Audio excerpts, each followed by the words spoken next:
जय हिंद दोस्तों, मैं आप लोगों का स्वागत करता हूं। आज हम 13 जून 2024 के द हिंदू न्यूज़पेपर के प्रमुख खबरों पर चर्चा करेंगे हम लोग। आज हमारे पास चर्चा करने के लिए 3 बिंदु हैं और ये 3 बिंदु बहुत ही महत्वपूर्ण है करंट अफेयर की दृष्टि से।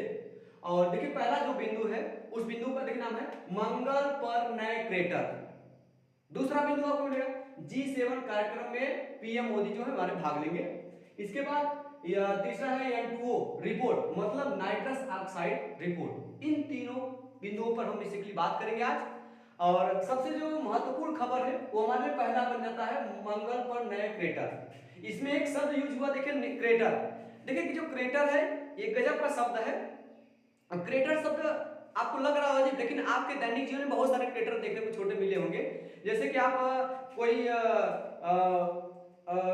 भैंस का गोबर है, अगर उसमें आप ढेला मारते हैं तो जो गड्ढा नहीं बनता है वो समझ एक क्रेटर का उदाहरण है। मैं बताकर बेसिकली बता रहा हूँ, क्रेटर ऐसा ही होता है। आप किसी कोई भैंस गोबर कर गई, अगर उस पर आप ढेला मारेंगे, ढेला मतलब पत्थर मारेंगे, उसमें जो साइड में गड्ढा बन जाता है बीच में, वो होता है क्रेटर।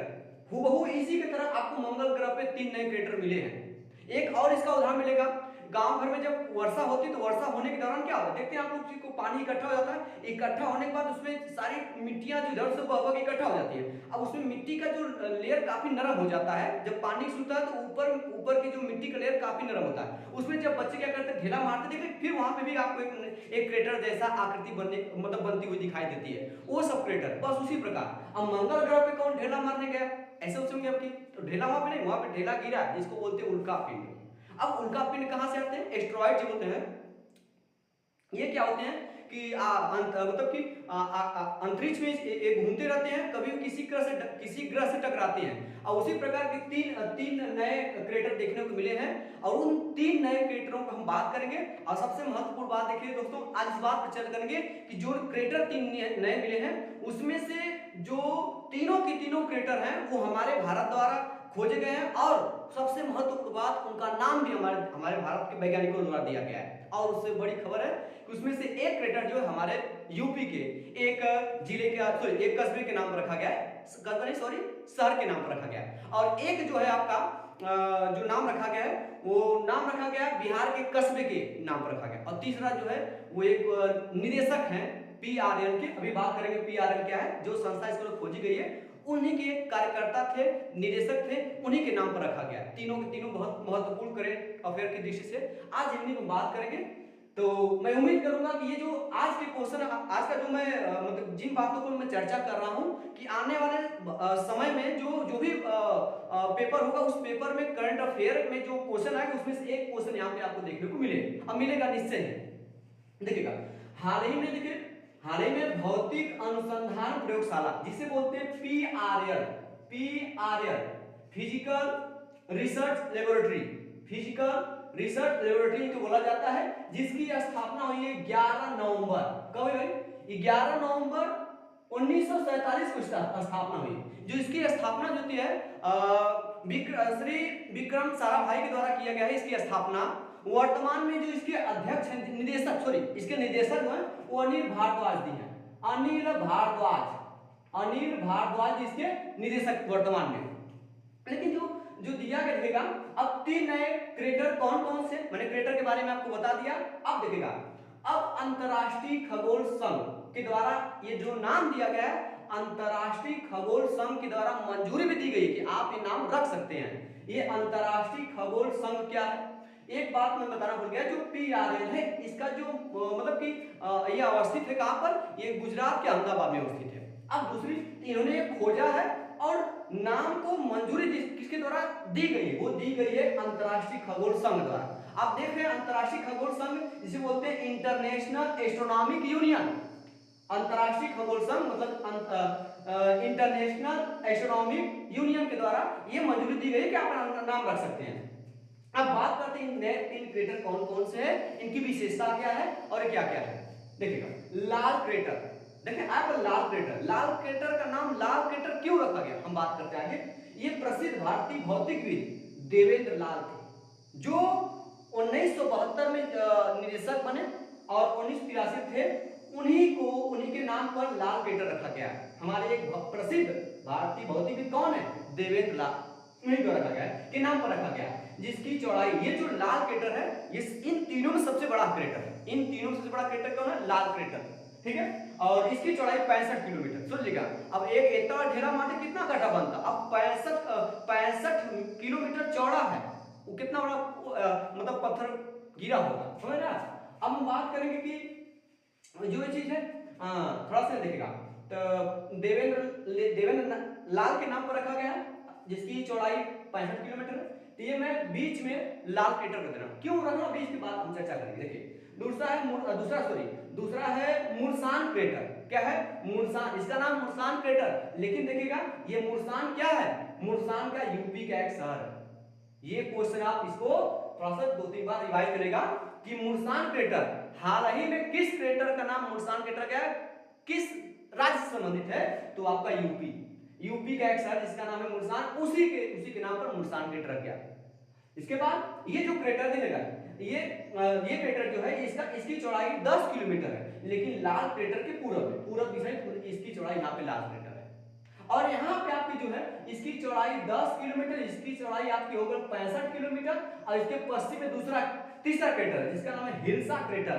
ये क्या? बिहार का एक कस्बा है, कस्बा मतलब इलाका, बिहार का एक कस्बा जिसका नाम है हिल्सा, उसी के नाम पर हिल्सा क्रेटर। तो मैंने 3 क्रेटर बनाया, पहला है लाल क्रेटर, ये क्या है? देवेंद्र लाल के नाम पर रखा गया है, जो इसके कार्यकर्ता मतलब इसके मतलब इसमें कर्मचारी के तौर पर रह चुके हैं। दूसरा है आपका मुर्सान क्रेटर, ये यूपी का एक शहर है, और तीसरा आपका हिल्सा क्रेटर, जो क्या है? बिहार का एक कस्बा है। तीनों है कि महत्वपूर्ण बात। ये पश्चिम में इसकी चौड़ाई भी 10 किलोमीटर है। तो लाल क्रेटर के पूरब में कौन सा क्रेटर है बताइए? लाल क्रेटर के पूरब में आपका कौन सा क्रेटर? मुर्सान क्रेटर। और इधर क्या है? पश्चिम में कौन क्रेटर आपका? वो है हिल्सा क्रेटर, इसकी चौड़ाई भी 10 है। ये आप क्रेटर संबंधित है ना। अब बात आते हैं हम इधर करते हैं। और देखिए ये जो क्रेटर देखने को मिला, एक क्षेत्र मिला, उस क्षेत्र का नाम देखिए यथारिस ज्वालामुखी के लावे से ढका हुआ। जो लाल क्रेटर, मैं तीर का निशान लाल क्रेटर की बात हो रही है, जो लाल क्रेटर है ये थारिस ज्वालामुखी के लावे से क्या हो रहा है? ज्वालामुखी से जो लावा निकलता उसी से ढक गया। कौन क्रेटर? लाल क्रेटर। सबसे बड़ा क्रेटर खोजा गया इस बार। ये कौन ज्वालामुखी है? थारी ज्वालामुखी के लावे से ढका हुआ है। लाल क्रेटर के लावा के अलावा अन्य साक्ष्य भी मिले। जो लाल क्रेटर के अलावा जिसमें अन्य साक्ष्य मिले, अन्य साक्ष्य में कुछ ऐसे साक्ष्य मिले हैं जिससे पता चलता कि वहां पे पानी मौजूद था। जैसे देखिएगा, अगर मान लीजिएगा अगर मतलब कहीं भी पानी मतलब वर्षा हो रही है तो पानी थोड़ा जैसे जहां इधर ढलान होता है उधर पानी आता है तो लग जाएगा कि पानी इधर से आ रहा है, तो उसमें ऐसे तत्व पाए गए जिनसे लग रहा है कि उधर से ढलान से पानी घसक के जो कण है वो नीचे आए, इसके तलछटी में बैठे हुए। इससे ये पता चला कि आज से हजारों वर्ष पहले मंगल ग्रह पे पानी था। लेकिन मंगल ग्रह क्या है, उस पर 95% कार्बन डाइऑक्साइड पाया था, गर्म बहुत ग्रह है। ठीक है, अभी तो आप सुने यहाँ पे थारी ज्वालामुखी, ये वहां पे इससे जो है लाल क्रेटर ढका हुआ। एक बात और दोस्तों मैं आपको बता दूं कि यहाँ पे 2 और ग्रह हैं जिनका नाम है, एक नाम है ओलंपस मेंस, सॉरी ज्वालामुखी ओलंपस मेंस। क्या है? मंगल ग्रह पे ओलंपस मेंस, ये वहां का पूरे विश्व का या पूरे ब्रह्मांड का सबसे बड़ा ज्वालामुखी पर्वत कौन है? ओलंपस मेंस पर्वत। ये मंगल ग्रह पर ही उपस्थित है। दूसरी बात करेंगे हम लोग, एक है निक्स ओलंपिया।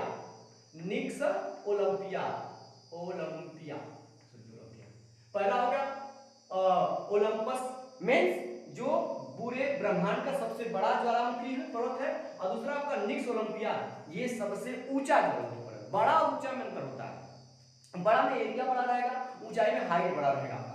ठीक है, तो निक्स ओलंपिया पूरे ब्रह्मांड का सबसे ऊंचा ज्वालामुखी पर्वत है। ये समझ लीजिए कि जो आपका माउंट एवरेस्ट है उसका तिगुना है। माउंट एवरेस्ट की ऊंचाई आप जानते हैं 8848 मीटर है। समझ लीजिए 8848, उसको लगभग मान लीजिए 8 मीटर मानिए, मतलब 800 मीटर मानिए, मतलब 8 किलोमीटर, 8 के 24 किलोमीटर, 3 गुना बड़ा है समझिएगा। कौन? निक्स ओलंपिया। ये तीनों जो अभी मैंने बताया आपको, 3 थे मंगल ग्रह पे आपको ज्वालामुखी, एक मैंने आपको बताया यहाँ पे थारी ज्वालामुखी, सबसे पूरे ब्रह्मांड का सबसे बड़ा ज्वालामुखी, मतलब ओलंपस मेंस है, और सबसे ऊंचा ज्वालामुखी वो है निक्स ओलंपिया। ये सब अच्छा, थोड़ा सा यहाँ पे मैं आपको बता देना चाहूंगा कि जो मंगल ग्रह है इसके दो ठीक काफी फेमस ग्रह है जिनका नाम है फोबोस और डिमोस। अब कहेंगे कि आप इसमें उसको बताने की जरूरत क्या, क्योंकि बताने की जरूरत है, ये क्वेश्चन पूछा हुआ है कि पूरे ब्रह्मांड का सबसे छोटा ग्रह कौन है, तो ये जो फोबोस और डिमोस है, तो डिमोस पूरे ब्रह्मांड का सबसे छोटा उपग्रह है, इसीलिए आपको बताना जरूरी समझा, बता दिया। अब आगे बात करते हैं हम लोग। देखिएगा लाल क्रेटर के वजह में, जो लाल क्रेटर किसे हुआ मतलब ढका हुआ है, ये स्थायी ज्वालामुखी के लावा ढका, और यहाँ पे साक्ष्य पानी के साथ मिले हैं। यहाँ अब बात करेंगे, ये पहली खबर थी। अब हम दूसरी खबर बात करेंगे G7। आप देखिएगा G7 क्या है, G7 जो है एक 7 देशों का समूह है, और इस बार जो है G7 कार्यक्रम इटली की ओर से आयोजित किया जा रहा है। मतलब इस बार जो है हर साल G7 कार्यक्रम का आयोजन होता है, इस बार भी आयोजन हुआ। इस बार जो है इटली की ओर से आयोजन किया गया है, जा रहा है, अभी होने वाला है। इटली ने भारत के साथ साथ 12 अन्य देशों को आमंत्रित किया है इस कार्यक्रम में, समझ रहे हैं। इटली में मतलब G7 का आयोजन इस वर्ष 2024 में कहां हो रहा है, ये हो रहा है आपका इटली में, और इटली की ओर से भारत के साथ साथ 12 अन्य देशों को भी इटली ने आमंत्रित किया है। और हमारे प्रधानमंत्री नरेंद्र मोदी जो है वो आज मतलब 13 जून 2024 को इटली के लिए रवाना होंगे, आज रवाना, ठीक है। इसके बाद आमंत्रित देश कौन कौन है, आमंत्रित देश की बात करेंगे। देखिए एक आपका अल्जीरिया है, अर्जेंटीना है, ब्राजील है, इजिप्ट है, दूसरा केन्या है, मॉरिशस है, सऊदी अरब है, साउथ अफ्रीका है, ट्यूनीशिया है, यूएई है, टर्की है और भारत। ये 13 देशों को आमंत्रित किया गया इस बार, ठीक है। और सबसे पहले हम लोग बात करेंगे कि जो G7 है, G7 के जो देश हैं वो पूछता है कि कौन इसमें G7 का सदस्य नहीं है ना, तो G7 में 7 देश है। 7 देश मैंने आपको बताया, देखिए आपका 7 देश कौन है, 7 देश आपके हैं, देखिएगा जर्मनी, फ्रांस, जापान, यूएसए मतलब संयुक्त अमेरिका, इसके बाद आपका Italy, Canada, England, UK United kingdom. देखिए 1 2 3 4 5 6 7, इसका मतलब भारत G7 का सदस्य नहीं है। एक बात और, इसका देखिए थोड़ा सा नाम पूछता भी है कि कौन सा G7 का देश नहीं है। जैसे कि अभी हाल ही में जो बिहार में पेपर है, उस पेपर में पूछा कौन सा देश सार्क का सदस्य नहीं है। ऐसे में एक क्वेश्चन यहाँ पूछ जाता है कि G7 सदस्य कौन सा नहीं है, तो आप याद रखें G7 का सदस्य भारत नहीं है, लेकिन इसके देशों को याद करने का ट्रिक है, वो क्या है, गर्लफ्रेंड को जूस पिला। क्या पिला, गर्लफ्रेंड को जूस पिला, JUIC,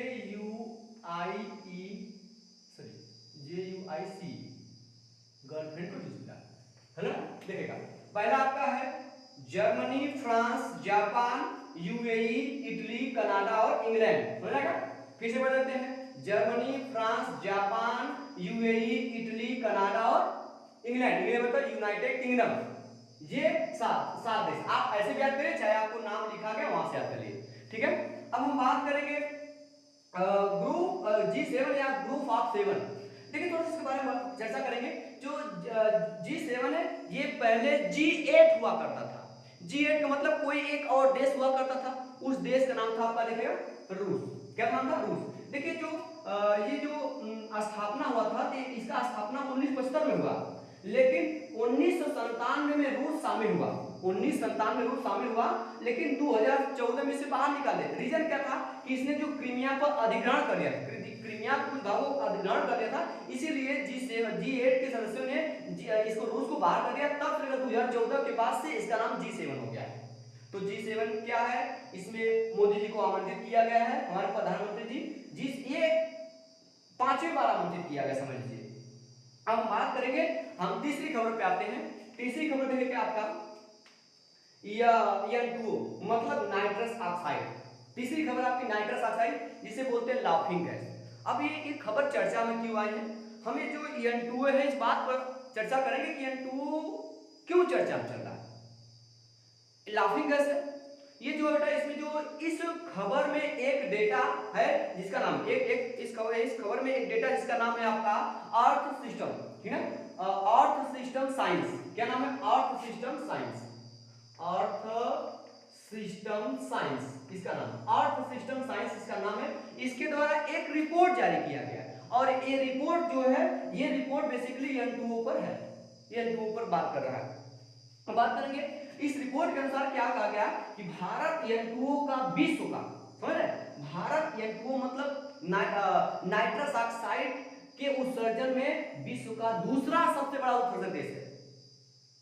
मतलब नाइट्रस ऑक्साइड के उत्सर्जन पूरे विश्व में जो भारत दूसरे नंबर पे, पहले नंबर पे कौन है, पहले देखिए 11% उत्सर्जन का था 2020 का डाटा, 2020 में डाटा जो था उसमें 2001 टोटल जो उत्सर्जन हो रहा है पूरे विश्व लेवल पे अकेले 11% भारत उत्सर्जन करता है N2O का, नाइट्रस ऑक्साइड का।